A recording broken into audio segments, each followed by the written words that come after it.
Hello বন্ধুরা, তোমরা কেমন আছো? আমি ভালো আছি। দেখো আজকে আবার একটা নতুন ভিডিও নিয়ে এলাম। জানি না তোমরা কে কেমন আছো। আমার মেয়েটার খুব একটা শরীর ভালো নাই, তাই বললো মা ডালিয়া খাবো। তাই জলখাবার একটু ডালিয়ার খিচুড়ি করেছিলাম। আর দুপুরবেলায় ডিমের ভুজিয়া করে ঝিঙে আলু দিয়ে পেঁয়াজ কাঁচা লঙ্কা কালো জিরে ফোড়ন দিয়ে একটা তরকারি করলাম। আর ওর বাবাকে বললাম একটু মাংস এনে দাও, মেয়েটাকে পাতলা করে একটু ঝোল করে দিই। তাই মাংসের পাতলা করে হালকা পাতলা একটু ঝোল করেছিলাম। এই আমাদের আজকে রান্না বান্না। সময়টাও ভালো যাচ্ছে না, শরীর সবারই কম বেশি খারাপ হচ্ছে। তোমরাও ভালো থেকো, সাবধানে থেকো এবং সুস্থ থেকো। এই দেখো ডিমের ভুজিয়া করে আলাদা করে তুলে নিয়ে এটা তরকারিটা করছি।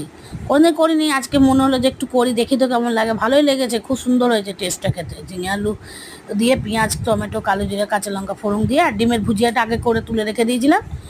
আবার 10 মিনিট আগে ওটাকে মিশিয়ে দিয়ে আবার ওটাকে নাড়াচাড়া করে নামিয়ে, খুব সুন্দর হয়েছিল খেতে। আর মাংসের ঝোলটাও খুব পাতলা করে ভালো হয়েছিল।